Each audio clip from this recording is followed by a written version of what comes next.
Hello dears, welcome to my channel. അപ്പോൾ നമ്മൾ ഇന്നൊരു 3D ഡ്രോയിങ് ആണ് ചെയ്യാൻ പോകുന്നത്. അപ്പോൾ വരച്ചെടുക്കാൻ വേണ്ടിയിട്ട് ഞാനിവിടെ എടുത്തിട്ടുള്ളത് ഡ്രോയിങ് ബുക്കാണ്. ഇനി ഇതിലേക്ക് പെൻസിൽ യൂസ് ചെയ്തിട്ട് ഏകദേശം ഒരളവിൽ സ്ക്വയറും റെക്റ്റാങ്കിളൊക്കെ വരച്ചു കൊടുക്കുന്നുണ്ട്. ഇതിൽ കാണുന്ന രീതിയിൽ വരച്ചു കൊടുക്കുക. ഒന്നിൻ്റെ മുകളിൽ ഒന്ന് കയറ്റിയിട്ടൊക്കെ നമുക്ക് ഇതിലേക്കൊന്ന് വരച്ചു കൊടുക്കുന്നുണ്ട്. ഇത് വരക്കുന്നതിനൊക്കെ മുമ്പ് നമുക്ക് ഈ ബുക്കിൻ്റെ സെൻറ്റർ ഒന്ന് കണ്ടുപിടിച്ചിട്ടൊന്ന് അടയാളപ്പെടുത്തി കൊടുക്കണം. ആ സെൻറ്റർ ഭാഗം ഒഴിച്ചിട്ട് ബാക്കിയുള്ളിടത്തൊക്കെ നമുക്ക് വരച്ചു കൊടുക്കാം.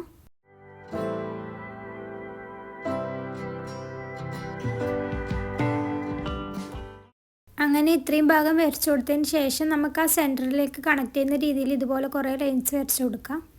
ലൈൻസ് വരച്ചു കൊടുക്കുമ്പോൾ നമുക്ക് ആദ്യം സ്കെയിൽ ഒന്ന് ആ സെൻറ്ററിലോട്ടൊന്ന് വെച്ച് കൊടുക്കാം. എന്നിട്ട് ഏത് സ്ക്വയറിലോട്ടേക്കാണോ വരച്ചു കൊടുക്കേണ്ടത് അവിടത്തേക്കൊന്ന് മെല്ലെ ഒന്ന് നീക്കി കൊടുക്കാം. എന്നിട്ടൊന്ന് കണക്ട് ചെയ്ത് കൊടുക്കാം. സബ്സ്ക്രൈബ് ചെയ്യാണ്ട് ആരെങ്കിലും നമ്മുടെ വീഡിയോസ് കാണുന്നുണ്ടോ ഉണ്ടെങ്കിൽ ഇപ്പം തന്നെ ഒന്ന് സബ്സ്ക്രൈബ് ചെയ്ത് വെച്ചേക്കണേ. തൊട്ടടുത്തുള്ള ബെല്ലൈക്കണും കൂടി പ്രസ് ചെയ്യുക, ഓൾ എന്ന ഓപ്ഷൻ സെലക്ട് ചെയ്യുക. അപ്പം ഞാനിടുന്ന വീഡിയോൻ്റെ നോട്ടിഫിക്കേഷൻ നിങ്ങൾക്ക് ലഭിക്കുന്നതായിരിക്കും. പിന്നെ ഈ വീഡിയോക്ക് സ്പീഡ് കൂടുതലായിട്ട് തോന്നുന്നുണ്ടെങ്കിൽ ഈ വീഡിയോയുടെ മുകളിൽ സെറ്റിങ്ങുള്ള ഓപ്ഷൻ ഉണ്ട്. അതിൽ സ്പീഡ് കുറക്കാനും കൂട്ടാനുള്ള ഓപ്ഷൻ ഉണ്ട്. അപ്പം നിങ്ങൾക്ക് ഏത് ഭാഗത്താണോ സ്പീഡ് കുറവായിട്ട് വേണ്ടത് അവിടെ ആ സെറ്റിംഗ് ഓണാക്കി കൊടുത്താൽ മതി. പിന്നെ നമുക്ക് സ്പീഡ് കൂട്ടണമെന്ന് തോന്നിയാൽ അത് കൂട്ടാനും അതിൽ പറ്റും. ഇനി നമ്മൾ പെൻസിൽ വെച്ച് വരച്ചു കൊടുത്തതിൻ്റെ മുകളിലേക്ക് കൂടിയല്ല നമുക്ക് CD മാർക്കർ യൂസ് ചെയ്തിട്ട് വരച്ചു കൊടുക്കാം. അപ്പം ഞാനിവിടെ സ്കെയിൽ യൂസ് ചെയ്യാണ്ടാണ് വരച്ചു കൊടുക്കുന്നത്. നിങ്ങൾക്ക് വേണമെങ്കിൽ സ്കെയിൽ യൂസ് ചെയ്തിട്ട് വരച്ചു കൊടുക്കാം. ഞാൻ സ്കെയിൽ യൂസ് ചെയ്തിട്ട് വേറെ വരച്ചിട്ടുണ്ടായിരുന്നു. അത് ഞാൻ നിങ്ങൾക്ക് വീഡിയോയുടെ അവസാനം കാണിച്ചു തരാം കേട്ടോ. നമ്മളിത് വരച്ചു കൊടുക്കുന്ന ടൈമിൽ തെറ്റിപ്പോവാനുള്ള ചാൻസ് ഉണ്ട്. അതെന്താണെന്നുള്ളത് വീഡിയോയുടെ അവസാനം ഞാൻ കാണിച്ചു തരാം.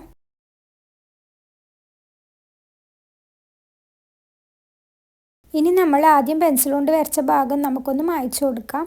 ഇനി ഇതിലേക്ക് സ്കെച്ച് യൂസ് ചെയ്തിട്ടൊന്ന് കളർ ചെയ്ത് കൊടുക്കാം.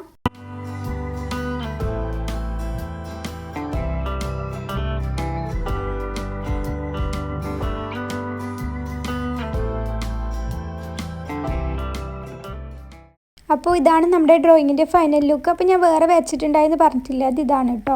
രണ്ടാമതായിട്ട് വരച്ചെടുത്തതാണ്.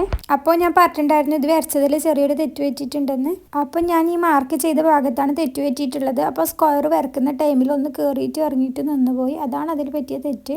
അപ്പോൾ ഈ ഒരു ചെറിയ തെറ്റ് മതി നമ്മൾ ഡ്രോയിങ് മൊത്തത്തിലൊന്ന് കൊളായിട്ട് കിട്ടാൻ വേണ്ടിയിട്ട്. അപ്പോൾ എല്ലാവരും ഒന്ന് ശ്രദ്ധിച്ചിട്ട് വരക്കാം.